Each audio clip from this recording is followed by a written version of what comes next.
আজকে তোমাদের দেখাই রবিবারের লাঞ্চে কি ছিল। আজ মা করেছিল আমার একদম ওয়ান অফ দ্য ফেভারিট ইলিশ মাছের মাথা দিয়ে কচুর শাক।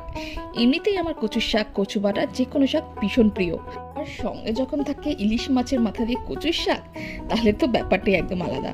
আর একটা ব্যাপার আমার বিশেষ করে খুব ভালো লাগে, মাছের মাথা যদি গোটা গোটা বড় করে টুকরো রাখা হয়, আমার সেটা খেতে বেশি ভালো লাগে। মাছের মাথাটা যত ভাজা হবে আর যত বড় হবে, আমার কাছে খেতে ততটাই মজার। আর আজ মা মাছের মাথাটা একদম বড় বড় রেখেছিল, আর এরকম ভাজা, সঙ্গে লাল লাল ঝাল ঝাল কচুর শাক, কাঁচা লঙ্কা দিয়ে গরম ভাত মেখে খেতে অসাধারণ লাগছিল। সেটা বোঝে বোলানো মুশকিল, অসম্ভব সেই স্বাদ। সঙ্গে ছিল কিছু শসার স্যালাড, আর আজকে স্পেশাল লাল লাল ঝাল ঝাল মাটন কষা।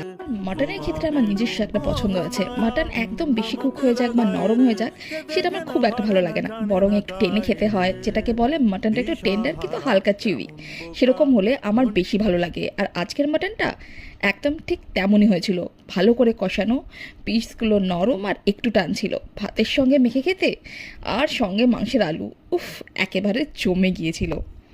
কয়েকদিনের গরমের পর আজকে আবহাওয়াটা ছিল মেঘলা আর একটু বৃষ্টি বৃষ্টি ভাব, আর এমন দিনে সামনে নিজের পছন্দের সব খাবার থাকলে লাঞ্চ তো জমবেই।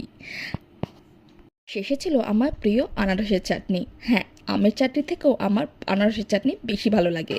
আর সঙ্গে ছিল পাঁপড়। এই চাটনি পাঁপড়ের কম্বিনেশনে যে বানিয়েছিল তাকে সত্যিই করি।